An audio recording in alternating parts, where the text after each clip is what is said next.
네, 오늘 본문에 이사야가 사역할 당시에는 북이스라엘이 이미 멸망을 다 당한 후였고요. 그리고 이제 남유다마저 잦은 외세의 침략과 약탈에 의해서 이제 곧 망하기 직전에 놓였던 그런 때였습니다. 이런 때에 이사야 선지자는 너무나 안타까운 마음으로 하나님 앞에 간절하게 기도하고 있었습니다. 그때 하나님께서 환상을 보여주시는데 처음에는 너무나 큰 위로가 되는 그런 환상이었습니다. 주님께서 큰 높은 보좌에 앉아 계시는데 그 성전에 가득한 하나님의 영광이 차게 되었고 천사들이 나타나서 찬양하기를 거룩하다 거룩하다 하면서 이 거룩함을 찬양을 올려드리는 것입니다. 여러분 한번 생각해 보십시오. 우리 예배당 안에 우리 예수님께서 높은 보좌에 앉아 계신 것이 보여지고 천사들이 나타나서 막 거룩성을 부르고 하나님의 그 거룩한 영광이 너무너무 커서 자욱한 연기 같은 것이 가득 이 성전에 차 있다고 한번 생각해 봅시다. 얼마나 감격스럽겠습니까? 이런 환상이 주는 메시지가 뭘까요?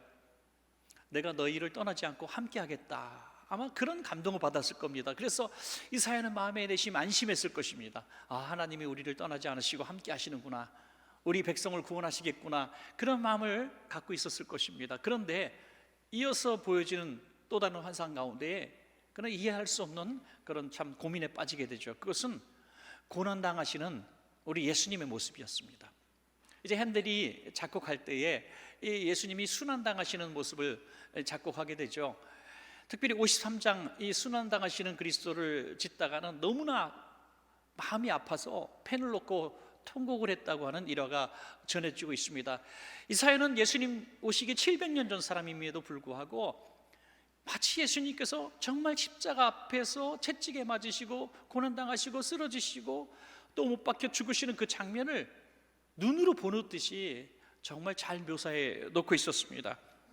이 순환당하시는 예수님의 모습을 보면서 또 한번 마음이 무너졌을 것입니다. 아니, 영광스러운 메시아가 아니라 왜 고난당하시는 메시아일까?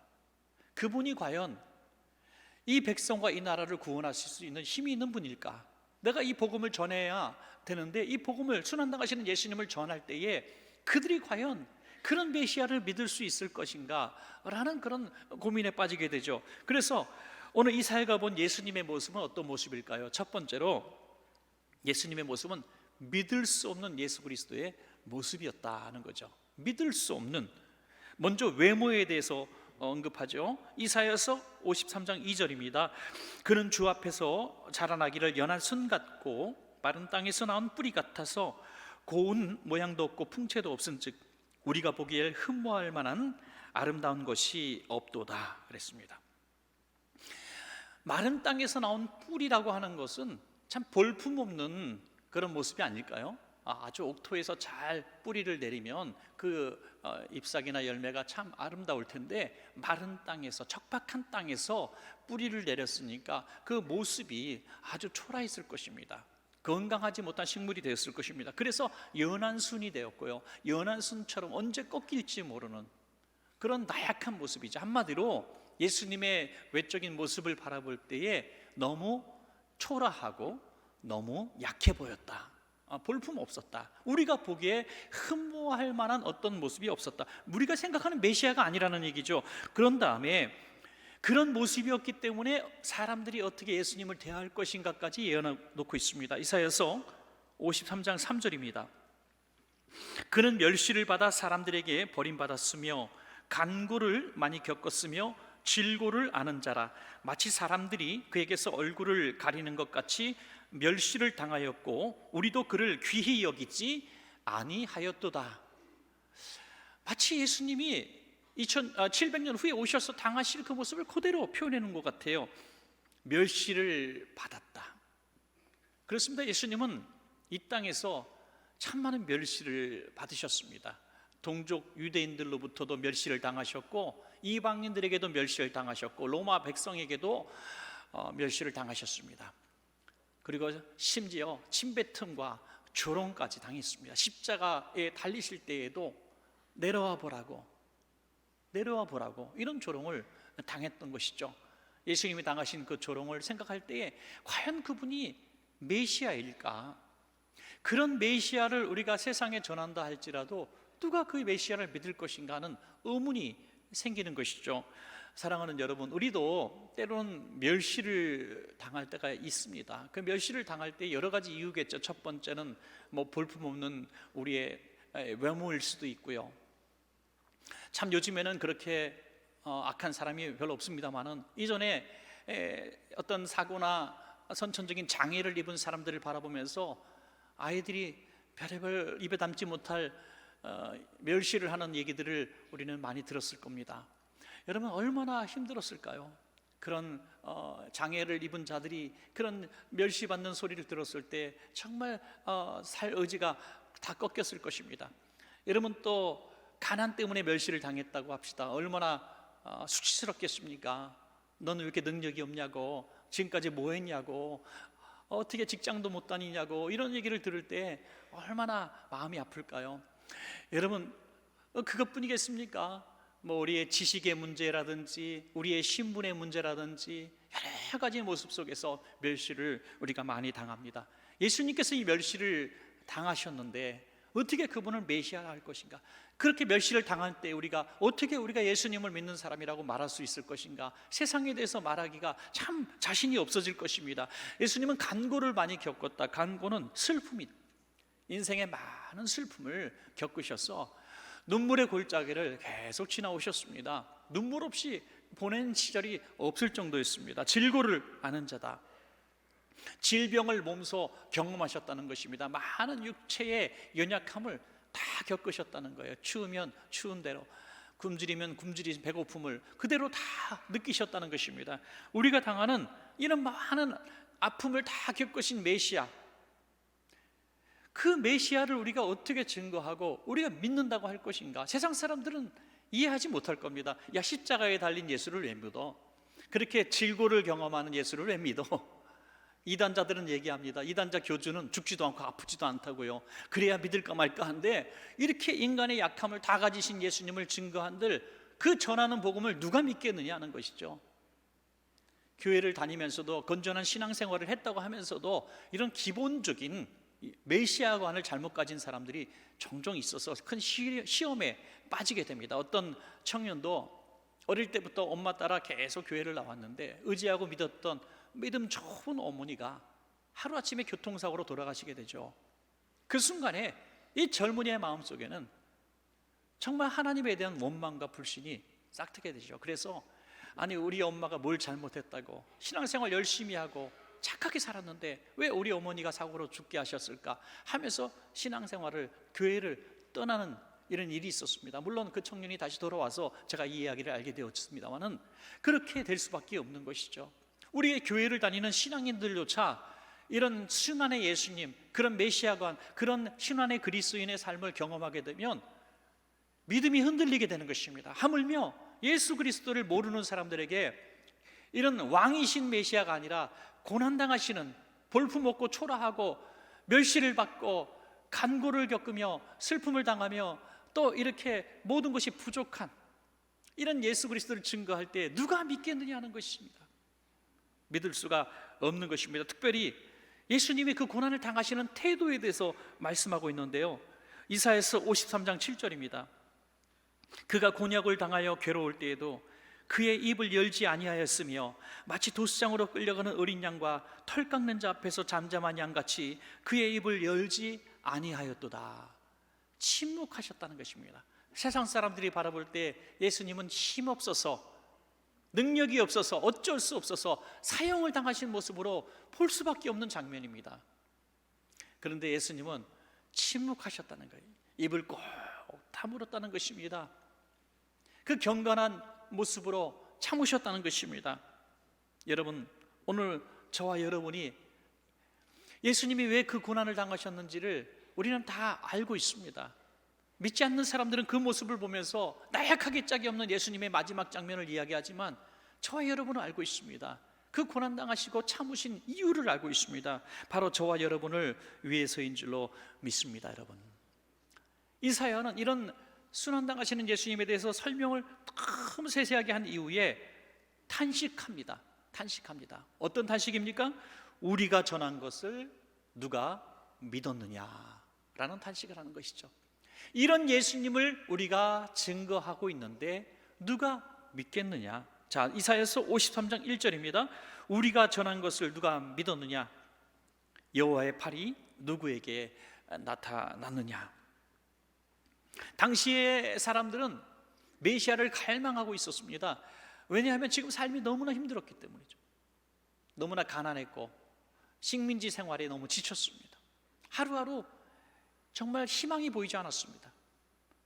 세워진 이 껍데기뿐인 왕이나 정치 지도자들도 약탈하기에 분주하고 하나님의 종이라고 하는 제사장과 레위인들조차 또 하나님을 잘 섬긴다고 하는 바리새인들조차 자기들의 삶과는 전혀 상관없는 교만하기 짝이 없고 자기만 하는 그런 모습을 살아갈 때에 이 나라 백성들이 무슨 희망을 가질 수가 있었겠습니까? 이런 시대에 정말 이사야가 처음에 봤던 장면처럼 보좌 위에 높이 계시고 큰 군마를 타고 오시고 병사들을 이끌고 오시는 그런 메시아를 갈망하고 있는데 이런 처참하게 순환당하시고 인생의 모든 아픔을 경험하시는 메시아를 증거할 때 과연 누가 믿겠느냐는 것이죠. 이 상황은 이 이사야 시대나 예수님 시대나 오늘 이 시대에도 동일하게 계속 반복되어지고 있는 것입니다. 그래서 사도 바울이 담대하게 이렇게 얘기합니다. 그럼에도 불구하고 나는 십자가에 못 박히신 예수 그리스도만 증거하겠다고 말이죠. 왜 그랬을까요? 그게 신비라는 것이죠. 십자가의 신비인 것입니다. 그 고난당하신 예수님이 없었다면 오늘 구원의 날이 없었을 것입니다. 여러분, 오늘 여호와의 팔이 누구에게 나타나느냐, 이 말씀이 무슨 말입니까? 그렇게 연약해 보이고 순환당하시고 아무것도 할 수 없는 하나님이신데 그 하나님이 그 강하신 팔로 무슨 일을 했느냐? 너희는 잊어버리지 말라는 겁니다. 그 연약해 보이시는 하나님이 그 강력한 바로를 무찌르고 애국 군대를 무찌르고 너희를 구원하여 지금 이 땅에서 살게 하지 않았느냐, 이 말씀입니다. 여러분, 우리가 믿는 하나님은 절대로 연약하기만 한 하나님이 아니십니다. 여러분, 지금까지 우리가 살아올 수 있도록 힘주시고 도와주시고 정말 죽을 것 같았던 상황 가운데서 하나님이 우리를 이렇게 세워주셨기 때문에 오늘 우리가 이 자리에 있는 것입니다. 여러분, 우리가 지금 살고 있는 것이 기적 아닙니까? 여러분, 그러므로 하나님은 연약하기만 하나님이 아니라 능력의 하나님, 그 강하신 팔로 우리를 이끄신 그 하나님인 것을 알라는 것입니다. 여러분, 예수님께서 당하신 그 고난 중에서 저는 가장 큰 고난이 무엇이었을까 한번 생각해 봤습니다. 이제 예수님의 순환의 이 시간을 우리가 보내면서 예수님이 과연 무엇이 제일 힘드셨을까? 오늘 이사야가 설명한 대로 그 볼품없는 외모, 철학의 짝이 없는 그런 모습들, 사람들에게 멸시를 당해서 정말 침뱉음과 조롱을 당하시는 그 모습, 인생에 약하디 약한 육체를 가지시고 다 고난을 주위에 오들오들 떨기도 하셨고요, 굶주리셔서 제자들과 생벼이삭을 뜯어서 드실 밖에 없는 그런 배고픔의 시간도 있었고요, 별의별 모욕을 다 당하시고 가난을 경험하시고 또 나그네 생활을 하시는 그런 주님의 모습을 우리가 바라봅니다. 그것도 참 힘드셨을 겁니다. 여러분, 더 힘든 것은 동족들을 그렇게 사랑하셨는데 동족들이 예수님을 배척합니다. 그리고 이방인들도 예수님을 받아들이지 않습니다. 더 속상한 것은 따르던 제자들이 예수님을 배반합니다. 예수님을 부인합니다. 심지어 예수님을 은삼십개 받고 팔아넘겼습니다. 여러분, 예수님은 너무너무 힘드셨을 거예요. 너무너무 고통스러웠을 것입니다. 모든 인생의 아픔을 다 짊어지셨습니다. 그러나 예수님이 당하신 가장 큰 고통 중의 고통이 저는 하나님으로부터 버림받은 모습이라고 생각합니다. 세상 모든 사람은 나를 부인하고 멸시하고 몰라도 과연 이 복음을 믿겠느냐 했던 이사야의 말대로 믿을 수밖에 없는 것을 예수님도 아셨을 겁니다. 그러나 이 사실을 다 아시고 우리를 위해서 대신 이 땅에 제물로 보내신 하나님은 아시지 않습니까? 그런데 하나님이 나를 외면하실 때에 예수님은 정말 견딜 수 없는 고통 속에 빠져들게 되죠. 마태복음 27장 46절에 예수께서 크게 소리질러 이르시되 엘리 엘리 라마 사막다니 하시니 이는 곧 나의 하나님 나의 하나님 어찌하여 나를 버리셨나이까 하는 뜻이라. 완전한 버림, 철저한 버림을 당하셨습니다. 여러분, 여기까지의 이것이 복음이라면, 이거 메시아라면 과연 이 복음을 누가 믿겠느냐, 이 메시아를 누가 과연 믿겠느냐 하는 것이죠.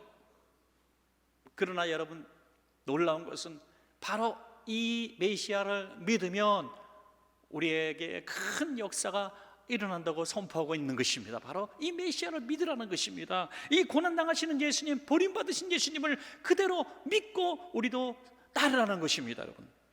그래서 마지막으로 생각할 것은 이런 순환당하시는 메시아를 믿을 때에 나타나는 그런 역사에 대한 것이죠. 여러분, 이사야서 53장 5절 한번 우리가 읽을 텐데요, 우리가 성경 구절을 은혜되고 복되는 구절도 많이 암송합니다만은 적어도 이 한 구절 정도는 우리가 암송해야 되지 않을까 할 정도로 너무나 소중한 구절입니다. 자, 한번 같이 읽어보겠습니다. 시작. 그가 찔림은 우리의 허물 때문이요, 그가 상함은 우리의 죄악 때문이라. 그가 징계를 받음으로 우리는 평화를 누리고 그가 채찍에 맞음으로 우리는 나음을 받았도다. 아멘. 누가 과연 믿겠느냐 했던 이런 믿을 수 없는 메시아지만 믿게 될 때 우리에게 크게 두 가지 역사가 일어나고 있습니다. 저와 여러분 모두에게 이 역사가 일어나기를 축원합니다. 여러분, 첫 번째 역사가 뭡니까? 하나는 평화가 임합니다. 평화. 믿을 때에, 순환당하신 예수님을 믿을 때에 평화가 임합니다. 여러분, 예수님이 십자가에서 죽으시는 그 메시아를 믿을 때 우리에게 어떻게 평화가 임할까요? 불편하고 눈물이 나는데 왜 평화가 임할까요? 진정한 평화는 죄사함이 있을 때에라야 임하는 것입니다. 여러분, 내 마음속에 죄가 있고 고통이 있으면 진정한 평화는 있을 수 없습니다. 여러분, 죄 지은 사람이 수배를 당하고 있는데 여기저기 도망 다녔습니다. 경찰의 손이 미치지 못하는 곳까지 갔다고 합시다. 그래도 불편한 겁니다. 힘든 겁니다. 여러분, 운전하다가 여러분, 우리 원천교 성도님들은 워낙에 운전을 모범적으로 해서 과속도 안 하고 불법 유턴도 안 하고 불법 주정차도 안 하고 정말 잘하시는 줄 제가 압니다만은 그래도 경찰차를 보면 갑자기 가슴이 뜨끔한 거 왜입니까, 여러분? 왠지 내가 뭔가 불편하고 그러잖아요. 그런데 실제로 범죄를 지은 사람은요, 그냥 경찰이 마주치기만 해도 얼굴이 달라지고 도망을 가서 거기 서보세요 하면 도망간다는 거죠. 왜 그럴까요? 평화가 없어요. 그래서 심지어 15년 이상 숨어 다니면요, 잡혀도 풀어주는 경우가 많아요. 왜? 15년 이상 그는 하루도 편히 잔 날이 없었기 때문이죠. 이미 벌을 받고 살았어요. 어떤 상거래 행위도 하실 수 없었고 어떤 사람 앞에 나타날 수도 없었어요. 철저하게 고통을 당한 것이죠. 여러분, 진정한 평화는 죄사함이 있어야 가능한 것입니다. 예수 그리스도께서 십자가에서 피 흘리신 것이 바로 내 죄 때문에 예수님이 피 흘리셨다는 사실이 내가 그 복음이 믿어지는 순간, 그 이름에 내가 회개하고 고백하는 순간 이 끔찍한 죄악이 예수님의 보혈로 해결된다는 것입니다. 사함을 받는다는 것입니다. 그래서 진정한 평화가 임하는 것입니다. 그가 찔림은 우리의 허물 때문이요, 그가 상함은 우리의 죄악 때문이라 하는 것입니다. 우리 예수님의 십자가를 바라보면서 예수님 얼마나 아프실까, 예수님 얼마나 힘드실까, 예수님 불쌍해, 예수님 죽인 사람 나쁜 놈들, 이렇게 생각하는 게 아닙니다. 예수님 너무 고맙습니다. 예수님 때문에 내가 마땅히, 예수님 그 자리에 내가 십자가에 못 박혀 죽어야 되는데 내가 예수님 때문에, 예수님 덕분에 제가 살았습니다. 제가 죄 사함 받았습니다. 제가 구원 받았습니다 하면서 이 복음 때문에 우리가 진정한 평화를 누리게 되는 줄로 믿습니다. 여러분, 평화를 우리가 누리려면 여러 가지 요건이 있어야 되는데 그 중에 하나 또 삶의 평화가 아니겠어요? 특별히 대표적으로 물질입니다. 너무 가난하면, 너무 힘들면 우리가 삶의 평화가 없습니다. 또 이 삶의 환경이 어떤 억압을 당하는 이런 공산주의 체계에서 사는 이런 사람들, 또는 정말 기독교를 마음껏 믿을 수 없는 그런 수많은 나라들 속에서 우리가 살아간다고 합시다. 그러면은 이런 보이지 않는 제약들, 또 보이는 제약들, 또 삶의 가난들, 이런 것들이 우리를 평화를 주지 못합니다. 진정한 평화를 주지 못해요. 여러분, 예수님께서 태어나실 때부터 가난하게 태어나셨고 나라 없는 백성으로 정치적인 억압 속에서 사셨고, 그리고 다닐 때에도 가난하셨고 십자가에 달려 죽으신 이후에도 무덤 한 켠을 가질 수 없었던 철저하게 버림받고 가난한 나라와 백성으로 그런 환경으로 사셨던 그 이유가 무엇일까? 바로 저와 여러분들을 자유로운 삶의 환경 속에서 마음껏 신앙생활하게 하고 또 육체적으로 또 삶의 경제적인 자유를 누리게 하시려고 주님이 당하신 고난이라는 것입니다. 고린도서 8장 9절 말씀해 보면 우리 주 예수 그리스도의 은혜를 너희가 알거니와 너희가 부요하신 자로서 너희를 위하여 가난하게 되심은 그의 가난함으로 말미암아 너희를 부요하게 하려 하심이라 말씀하고 있습니다. 여러분, 주님께서 이 모든 가난을 친히 경험하시고 또 정치적으로 사회적으로 억압당하는 삶을 사셨던 이유는 우리를 부요케 하시기 위함인 줄로 믿습니다. 여러분, 마지막 하나는 뭡니까? 우리는 나음을 받아도다. 나음입니다. 예수님의 이 십자가의 순환을 믿는 사람에게는 오늘 이 치료의 역사가 임할 줄로 믿습니다. 가장 강력한 예수님의 치료의 권능은 바로 십자가의 고난입니다. 저도 우리 성도님들의 치료를 위해서 같이 기도 드릴 때 제가 꼭 쓰는 말이 있습니다. 예수님의 피 묻은 손으로 만져달라고 말이죠. 예수님의 보좌 위에 계신 예수님, 거룩한 옷을 입고 머리에 후광이 있는 그 예수님의 손으로 만져달라는 게 아닙니다. 그 예수님의 능력이 우리에게 뭐가 미치겠습니까? 날 위해서 손에서 피가 탁툭 떨어지는 그 못 박힌 손에 능력이 있는 것입니다, 여러분. 그래서 우리에게 제일 먼저 주시는 이 나음은 이런 마음의 또 영적인 이 나음이라고 저는 생각합니다.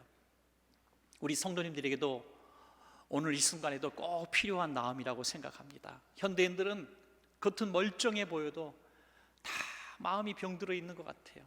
다 싸우려고 준비가 되어 있고요, 이 안에 누군가 만지면 터지고 깨지기 직전에 놓인 사람이 너무 많아요. 제가 여러분들 만나서 그냥 지나가다가 첫인사하면서 요즘 많이 힘드시죠? 그럼 어떻게 하셨어요? 그래요. 대부분 다 아프거든요. 진짜 힘들거든요. 주일날 여러분들 예배당 와서 오자유하고 박수치고 하지만 웃는 게 아니랍니다. 이게 너무 힘들어요. 너무 피곤해. 지난 어제 밤에도 4시간, 3시간 제대로 못 주무시고 오신 분이 태반일 거예요. 어떻게 살 것인가? 어떻게 우리가 이 어려운 시대를 헤쳐나갈 것인가? 마음에 드는 사람도 없고 마음에 드는 일도 없고 희망도 보이지 않고 뭘 해야 되는 그런 열정도 없고 너무너무 힘든 시기를 보내고 있습니다. 거기다가 마음의 상처까지 입고 믿었던 성도에게도 배신을 당하고 가족에게도 소외되고 내가 왜 이 아이들을 이렇게 키우느라고 온 일생을 바쳤는데 그 아이들이 나를 외면하고 나를 포기하고 버릴 때 내가 뭐하다 지금까지 살았나? 이 아픔을 가지고 있는 분들이 얼마나 많습니까? 현대인들이 제일 많이 겪고 있는 것이 우울증이고 또 신경쇠약이고 불면증이고 또 위장병입니다. 각각 질병을 이름을 갖다 붙였는데 한 90%는 제가 붙일 수 있을 것 같아요. 신경성자 붙이면 다 맞아요. 그냥 신경성 위염, 신경성 두통, 신경성 불면증, 신경쇠약 뭐 다 갖다 붙이면 돼요. 이 마음이 다 병들어서 그래요. 마음이 다 깨졌어요. 그때 여러분들 보좌 위에 계신 주님이 이 마음을 어떻게 아시겠습니까? 예수님은 그 볼품없는 모습으로 사람들로부터 버림을 당하시고 멸시를 당하시고 침뱉음을 당하시고 그 마음에 배신을 당하셨습니다. 갈기갈기 찢기시고 하나님 아버지로부터 버림당하셨습니다. 우리 이렇게 우리 마음을 손얹고 기도하는 것입니다. 주님께서 당하신 그 멸시와 고초, 그 버림받으심, 그 억울하고 분통 터지는 마음들 주님 어떻게 견디셨어요? 바로 그 멸시당하신 아픈 마음은 바로 내 이 마음을 고치시기 위함인 줄로 제가 믿습니다. 해고서는 꼭 기도할 때 예수님의 그 고난의 능력이 효험이 우리 삶 가운데 나타나서 정말 거짓말처럼 이 마음속에 있는 응어리들, 이 마음속에 있는 깨어지고 분통 터지는 이 마음들이 싹 녹아지는 것입니다. 여러분, 예수 믿고 우리 성도님들이 변화돼서 하시는 말씀 중에 제일 신나는 말씀이 이런 말씀이에요. 목사님, 제가 변했나 봐요. 뭐가 변했어요? 제가 마음이 변했어요. 전에 같으면 이렇게 경제적으로 어려우면 잠 못 잤는데 하나도 불편하지 않고요, 다리 쭉 뻗고 잠 잘 잤습니다.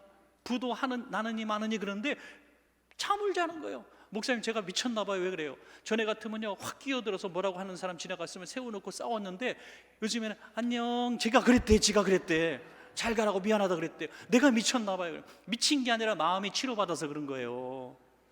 여러분, 우리 성도님들 그냥 문 예배 끝나고 나가다가 어깨 한번 부딪히면 어디다가 눈가루는 어디다가 달고 다니는 게 뭐 이렇게 교회 안에서도 할 수 있는 거예요. 여러분, 그 사람이 나를 쳐서 그런 게 아니라 내 안에 병이 들어서 그런 거예요. 내 안이 건강하면, 회복되면, 누가 탁 치고 가면 분명 그 사람 날 쳤는데 다치지 않으셨어요? 이게 미친 거 아니고 뭡니까 여러분?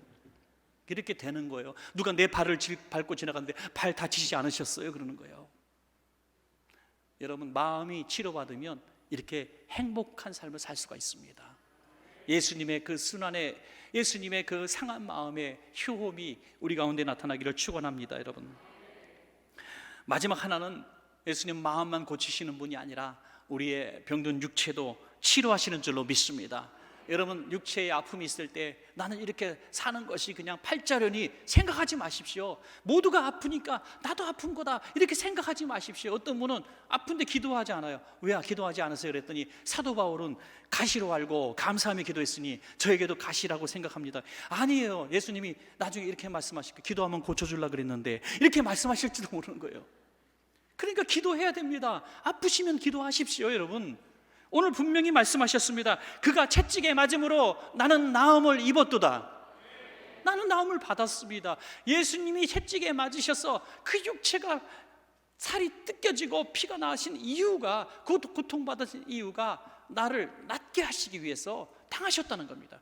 여러분, 예수님께서 이 땅에 오셔서 하나님 나라의 복음만 전하셨습니까? 수많은 각색 질병 환자들을 고쳐주셨습니다. 예수님의 그 이후에 성령 받은 예수님의 제자들이 기도할 때 어떤 일이 일어났습니까? 병든 자들이 다 고침을 받았습니다. 바울의 앞치마만 갖다 둬도, 그림자만 지나가도 고침을 받았습니다. 초대교회에 이런 기적들이 계속 이어지고 있는 것입니다. 오늘날 왜 그런 역사가 이렇게 희귀합니까? 예수님의 그 능력과 보혈의 권능이 우리에게 임할 줄로 믿는 그 믿음이 그때보다 못하기 때문입니다. 여러분, 우리가 믿고 기도하십시오. 여러분, 믿고 기도하면 역사가 분명히 일어나는 것입니다. 다른 것보다도 여러분 아프시면, 몸이 아프시거나 마음이 아프시면 오늘부터 기도할 때마다 믿음으로 선포하십시오.